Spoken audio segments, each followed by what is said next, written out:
Halo semuanya, perkenalkan nama saya Madi Krishna Prasetyaarana, NPM 240130103115. Saya dari Prodi Akuntansi. Jadi video kali ini saya bersama rekan-rekan saya akan membahas tentang akuntansi perusahaan dagang, yang dimana materi pertama akan dibawakan oleh saya, yaitu tentang pengertian perusahaan dagang. Perusahaan dagang adalah suatu perusahaan yang melakukan aktivitas pembelian dan penjualan barang dengan harga di atas harga pokok agar bisa mendapatkan keuntungan. Pada perusahaan dagang, keuntungan atau laba kotor didapat dengan mencari selisih antara harga jual dengan harga pokok penjualan. Contoh dari perusahaan dagang yaitu seperti supermarket, gerai retail, dan toko kelontong. Untuk materi selanjutnya yaitu jenis metode. Untuk perusahaan dagang terdiri dari dua jenis metode, yaitu yang pertama metode periodik, di mana metode periodik adalah pencatatan sederhana dan mudah. Pencatatan atas pembelian dan penjualan dibedakan satu sama lain. Pencatatan atas pembelian akan dicatat dengan mendebit akun pembelian dan mengkredit akun kas atau utang. Sedangkan untuk pencatatan atas penjualan akan dicatat dengan mendebit akun kas atau piutang dengan mengkredit akun penjualan. Metode kedua yaitu ada perpetual, di mana pencatatan dilakukan setiap waktu secara terus-menerus berdasarkan transaksi pemasukan dan pengeluaran persediaan barang serta retur atas pembelian barang yang dilakukan oleh sebuah perusahaan. Disebut juga sebagai metode buku, di mana setiap persediaan barang masuk dan keluar selalu dicatat dalam pembukuan. Baik, pada slide selanjutnya akan saya jelaskan tentang perbedaan metode. Sebelumnya, perkenalkan, nama saya Rosita Elvina Alvalinisa, NPM 240130130102323. Di sini saya akan menjelaskan tentang perbedaan metode antara metode periodik dan metode perpetual. Dalam metode periodik, jika ada sebuah transaksi, maka dicatat sebagai pembelian dalam debit, data pembelian dalam kredit, potongan pembelian dalam kredit, beban angkut pembelian dalam debit, selanjutnya ada penjualan dalam kredit, data penjualan dalam debit, dan potongan penjualan dalam debit. Yang membedakan antara metode periodik dan metode perpetual yakni dalam dicatat sebagai setelah transaksi. Dalam metode perpetual, setelah transaksi dicatat sebagai persediaan barang dagang dan juga penjualan dalam kredit, retur penjualan dalam debit, potongan penjualan dalam debit. Dan yang membedakan di sini yakni dalam metode perpetual, ketika ada transaksi penjualan, maka diikuti dengan jurnal penambahan HPP dan pengurangan PBD atau pengurangan dalam persediaan barang dagang.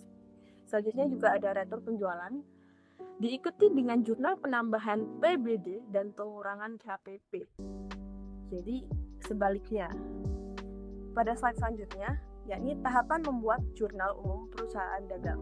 Yang pertama, menyiapkan lembar jurnal. Yang kedua, kumpulkan semua bukti transaksi. Yang ketiga, identifikasi akun yang berkaitan dengan transaksi. Selanjutnya yang keempat, identifikasi jumlah saldo akun sesuai kegiatannya. Dan yang terakhir, menulis nominal secara teliti. Jadi pertama-tama sebelum saya melanjutkan presentasi selanjutnya, izinkan saya perkenalan terlebih dahulu.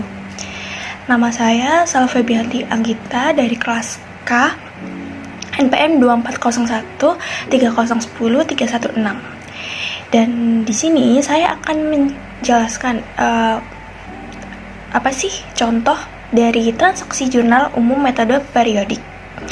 Jadi untuk pertama-tama saya akan membaca soalnya terlebih dahulu. Nah, soal yang pertama yaitu penjualan 1000 unit sandal jepit ke Sandal Now senilai 12 juta dibayar di muka. Nah, soal yang kedua, penjualan 2500 unit sandal jepit ke Sandalan senilai 30 juta dibayar di belakang.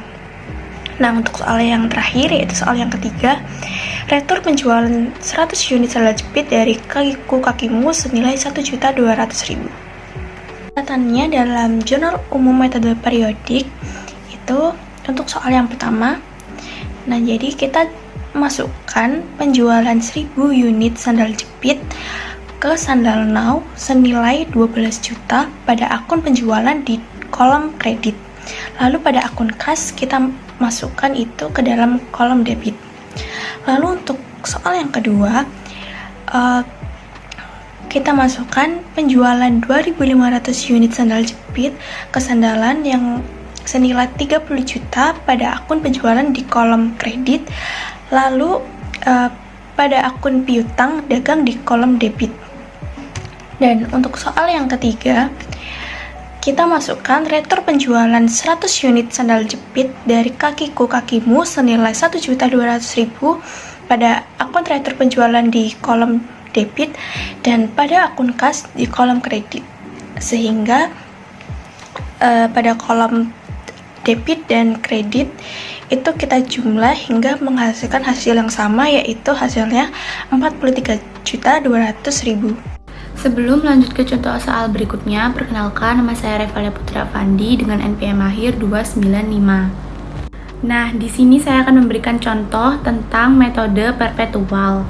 Nah, di sini saya akan membacakan soal terlebih dahulu tentang contoh transaksi jurnal umum metode perpetual.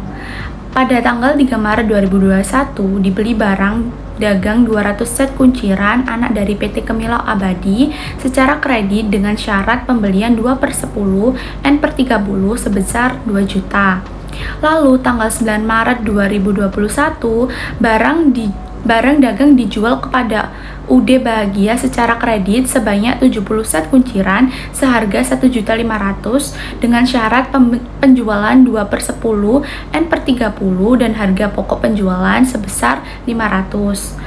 Pada tanggal 18 Maret diterima kembali barang dagang dari UD Bahagia sebanyak 35 set karena adanya kerusakan sebesar Rp300 dengan HPP sebesar 250. Di tanggal 25 Maret dibayar utang kepada PT Kemilau Abadi atas pembelian barang dagang pada tanggal 3 Maret 2021. Lalu 29 Maret terima pelunasan piutang dari UD Bahagia atas penjualan barang dagang pada tanggal 9 Maret 2021. Selanjutnya, kita mulai dari transaksi yang pertama. Pada tanggal 3 Maret 2021 terjadi dua penjurnalan. Membeli 200 set kunciran. Yang pertama menjurnal akun persediaan barang dagang di debit dan utang dagang di kredit sebesar 2 juta. Transaksi yang kedua, pada tanggal 9 Maret 2021, barang dijual secara kredit sebanyak 70 set kunciran. Pada transaksi ini ada 4 kali penjurnalan. Yang pertama menjurnal akun piutang dagang di debit dan penjualan di kredit sebesar 1,5 juta. Karena kita menggunakan metode perpetual, kita menambahkan harga pokok penjualan atau yang biasa disebut HPP di debit dan persediaan barang dagang di kredit sebesar 500.